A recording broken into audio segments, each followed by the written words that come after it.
Welcome back to my YouTube channel learn with me exam में आपका स्वागत है। हम आशा करते हैं कि आप स्वस्थ और मस्त होंगे। हम आपके लिए रोजाना की तरह 40 से 50 प्रश्न लेकर आए हैं बीपीएससी 4.0 के, जो कि काफ़ी बहुत महत्वपूर्ण हैं। ये सब जितना भी हम प्रश्न करा रहे हैं ये सब प्रीवियस ईयर के हैं, TRE 1, TRE 2, TRE 3। आप अपने दोस्तों को शेयर करना ना भूलें, कमेंट अपना फीडबैक जरूर दें।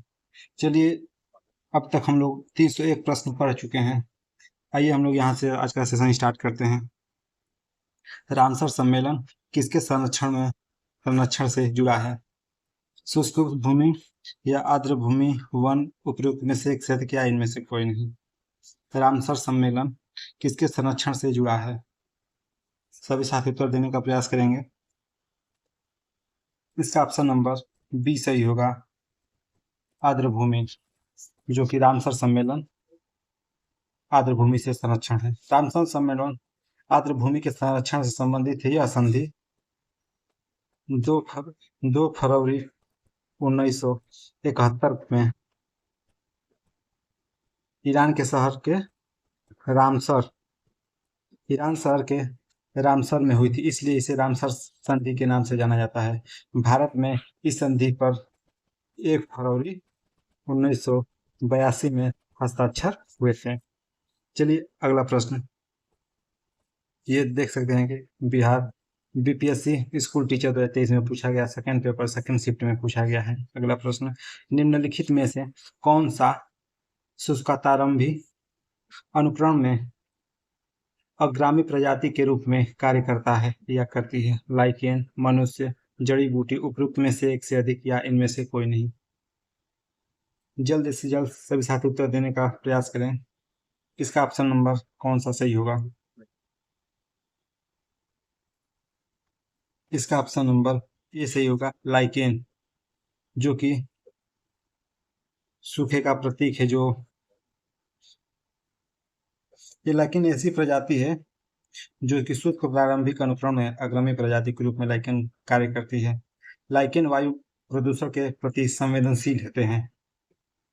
अगला प्रश्न, भारत में मीथेन का मुख्य स्रोत है।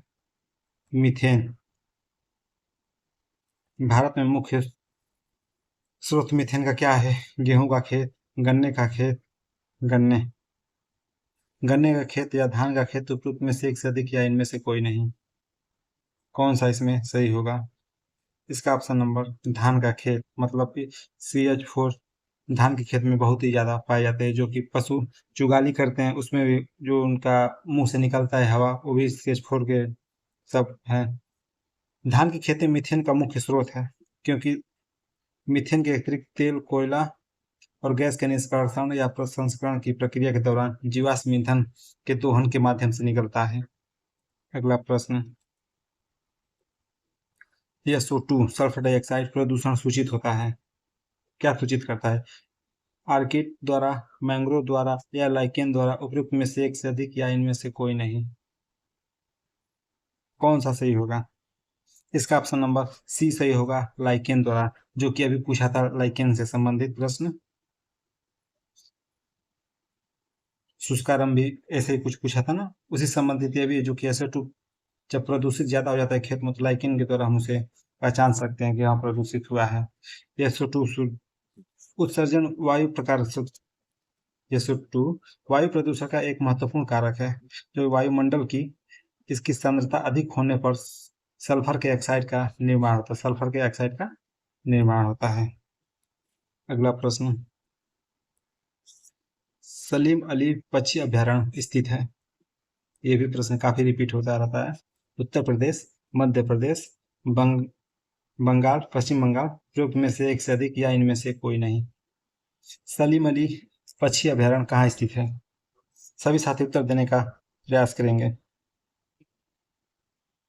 कौन सा सही होगा? इसका ऑप्शन नंबर ई सही होगा, इनमें से कोई नहीं।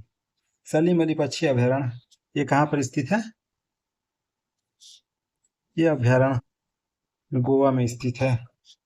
यहाँ पर दुर्लभ प्रजाति के पक्षी पाए जाते हैं। इस अभयारण्य का नाम भारतीय पक्षी विज्ञान, जो कि ये सलीम अली है, भारतीय पक्षी विज्ञान के लिए थे। इसलिए ये गोवा में स्थित है। इन्हीं के नाम पर सलीम अली पक्षी अभयारण्य खोला गया गोवा में। अगला प्रश्न देख सकते हैं कि यह सब जितना पूछा है सब यूपीएससी स्कूल टीचर के TRE 1 TRE 2 सब उसी से संबंधित सब प्रश्न प्रीवियस ईयर के हैं। अगला प्रश्न IUCN का मुख्यालय कहाँ है? स्विट्जरलैंड, फ्रांस या फिर ऑस्ट्रेलिया? उपरोक्त में से एक से अधिक या इनमें से कोई नहीं। IUCN का मुख्यालय कहाँ है? इसका मुख्यालय स्विट्जरलैंड में। ऑप्शन नंबर ए सही होगा। इसका पूरा नाम अंतर्राष्ट्रीय प्राकृतिक संरक्षण संघ। क्या नाम है? अंतर्राष्ट्रीय प्राकृतिक संरक्षण संघ, जो कि दुनिया का प्राकृतिक स्थिति को संरक्षित रखने के लिए वैश्विक पदाधिकारी है। इसकी स्थापना 1948 में 48 में की गई थी, जो कि इसका मुख्यालय स्विट्जरलैंड में है। इसके द्वारा पौधों और जानवरों के संरक्षण के संबंध में रेड लिस्ट जिसे हम लोग रेड डाटा बुक के नाम से जानते हैं। ऑप्शन नंबर ए सही होगा। अगला प्रश्न, एक पोषी स्तर से दूसरे पोषी स्तर में कितनी ऊर्जा अवशोषित होती है? एक पोषी स्तर से दूसरे पोषी स्तर में कितनी ऊर्जा अवशोषित होती है? कौन सा ऑप्शन सही होगा? इसका ऑप्शन नंबर बी सही होगा, 10%, जो कि 10% ऊर्जा अगले स्तर पर स्थानांतरित हो जाती है और शेष ऊष्मा के रूप में नष्ट हो जाती है। इसलिए इसे 10% का नियम भी कहते हैं। इसे किसने दिया था 10% का नियम? रेमंड लिंडमैन ने दिया था। आप ऊर्जा का वो देखे हैं,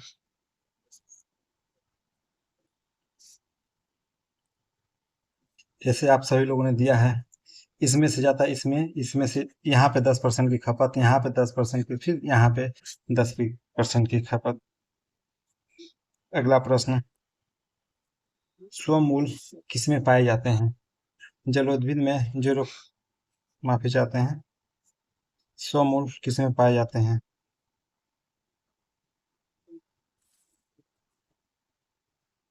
स्वमूल किसमें पाए जाते हैं? एक ही इसका ऑप्शन ले पाए हैं। चलिए हम आप सभी को इसका ऑप्शन नंबर दे देते हैं। मरुद्भिद में या लवणोद्भिद में। तो स्वमूल पाए जाते हैं, मरुद्भिद में भी पाए जाते हैं, जलोद्भिद में पाए जाते हैं या लवणोद्भिद में, मतलब कि उपयुक्त में से सभी। इसका ऑप्शन नंबर कौन सा सही होगा? डी सही होगा। अगला प्रश्न, जेरोफाइट निम्नलिखित में से किस प्रकार के वनों में पाए जाते हैं? जेरोफाइट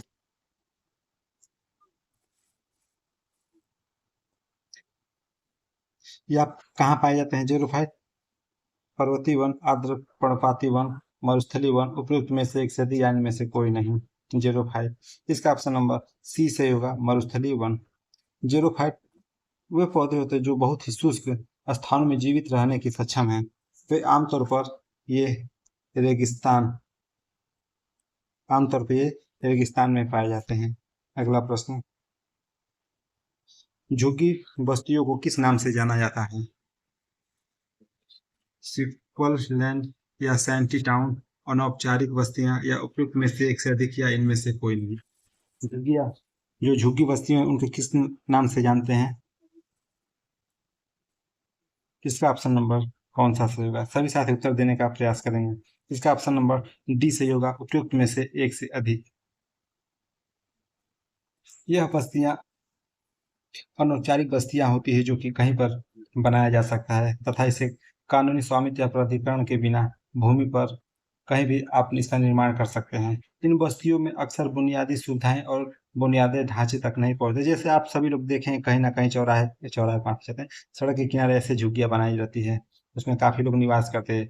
या कोई परमानेंट वाले नहीं रहते हैं, इसे सरकार कभी भी हटा सकती है। अगला प्रश्न, निम्नलिखित में से कौन सा द्वितीय प्रदूषक है? PAN, सल्फर डाइऑक्साइड या ओजोन? पान, सल्फर डाइऑक्साइड या ओजोन, या उपयुक्त में से एक से अधिक? कौन सा इसमें सही होगा? इसका ऑप्शन नंबर डी सही होगा। उपयुक्त में से एक से अधिक, जो कि पान भी है, SO2 भी है और ओजोन भी है। जबकि प्राथमिक प्रदूषक वे प्रत्यक्ष तौर पर वायु का प्रदूषण का कारण बनते हैं, जैसे कार्बन कार्बन मोनोऑक्साइड या नाइट्रोजन के ऑक्साइड इत्यादि।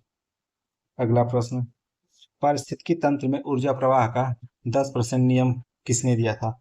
आप लोगों का भी कुछ देर पहले पिछले प्रश्न में हमने बताया। आप वीडियो में देख सकते हैं कितनी बार प्रश्न रिपीट कर रहा है। ये सब रिपीट हुआ प्रश्न है बीपीएससी के, 10+2 तक ये सब रिपीट है। लिंडबैन द्वारा, हकल द्वारा, एल्टन द्वारा उपयुक्त में से एक से अधिक या इनमें से कोई नहीं। पारिस्थितिकी तंत्र में ऊर्जा प्रवाह का 10% नियम किसने दिया था? इसका ऑप्शन नंबर ए सही होगा, लिंडमैन ने, जो कि ऊर्जा का प्रवाह का नियम 10% का दिया था, जो एक पोषी स्तर से दूसरे पोषी स्तर में 10% का स्थानांतरण होता तथा शेष ऊर्जा वातावरण में लुप्त हो जाते हैं। अगला प्रश्न, पारिस्थितिकी तंत्र में वाई आकार का ऊर्जा प्रवाह मॉडल किसके द्वारा दिया गया था? पारिस्थितिकी तंत्र में वाई आकार का ऊर्जा प्रवाह मॉडल किसके द्वारा दिया गया था? ओडम, लिंडमैन, क्लीमेंट्स, उपयुक्त में से एक से अधिक या इनमें से कोई नहीं। इसका ऑप्शन नंबर ए सही होगा, ओडम, जो कि वाई आकार का ऊर्जा प्रवाह मॉडल दिया था। पारिस्थितिकी तंत्र में वाई आकार का ऊर्जा प्रवाह मॉडल ओडम द्वारा दिया गया था, जो कि लिंडमैन ने ऊर्जा का 10% नियम दिया था। वाई का आकार का ऊर्जा ओडम ने दिया था। अगला प्रश्न, निम्नलिखित आंदोलनों में से किसका भारतवर्ष के अंतर्गत बहुउद्देशीय परियोजनाओं के विरुद्ध शुभारंभ किया गया था? नर्मदा बचाओ आंदोलन, टिहरी बांध आंदोलन या फिर चिपको आंदोलन? उपयुक्त में से कौन सा? इसमें से कौन सा उत्तर सही होगा? सभी साथी पूरा प्रश्न देखकर उत्तर दें। इसका ऑप्शन नंबर डी सही होगा, उपयुक्त में से एक से अधिक। नर्मदा बचाओ आंदोलन कहाँ पे है?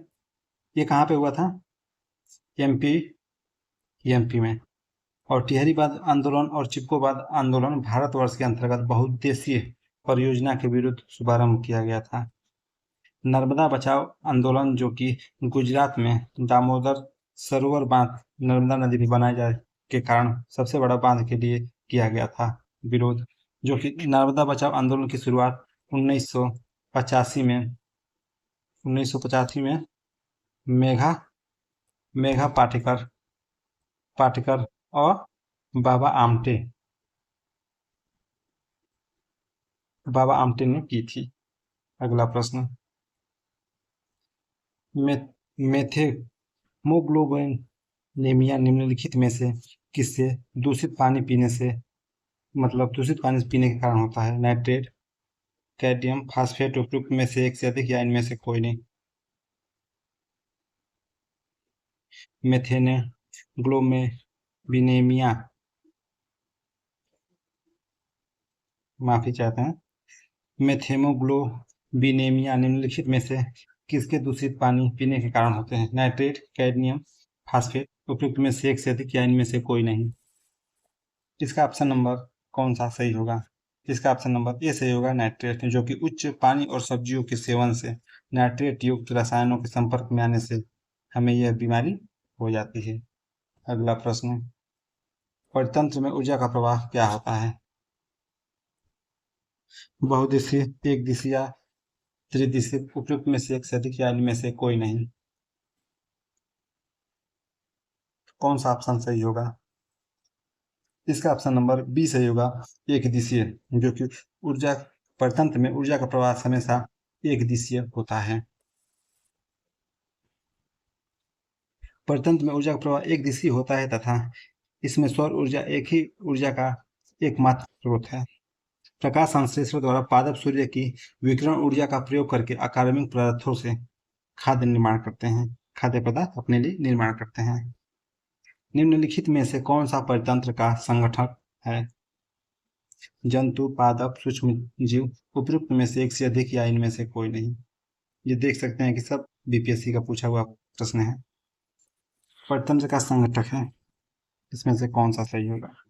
इसका ऑप्शन नंबर डी सही होगा, उपयुक्त में से एक परितंत्र में दो घटक होते हैं जैविक। कितने घटक होते हैं? दो। एक होता है जैविक और दूसरा होता है अजैविक घटक। जैविक घटकों में हरे पौधे आते हैं, उपभोक्ता तथा अपघटक शामिल होते हैं, जबकि अजैविक में वायु, जल, सौर ऊर्जा, प्रकाशीय ताप इत्यादि अजैविक घटक हैं।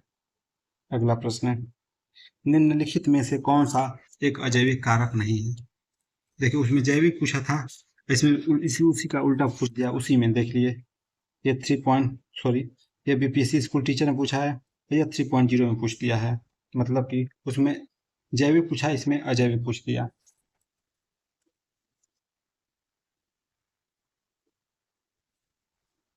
इसमें कौन सा ऑप्शन सही होगा? नमी, जानवर, ऊंचाई, उपयुक्त में से एक से अधिक या इनमें से कोई नहीं। इसका ऑप्शन नंबर अजैविक कारक नहीं उपयुक्त, इसका ऑप्शन नंबर सी सही होगा, एनिमल, जो कि अजैविक है। जो कि अजैविक में ये दोनों आ गए, अजैविक। अगला प्रश्न, निम्नलिखित में से कौन सी गैस लिंडफिल से उत्पन्न होती है? सल्फर डाइऑक्साइड, मीथेन, कौन सी लिंडफिल से उत्पन्न होती है? कौन सी गैस लिंडफिल से उत्पन्न होती है? सभी साथी उत्तर देने का प्रयास करें। सल्फर डाइऑक्साइड, मीथेन या पेट्रोलियम गैस?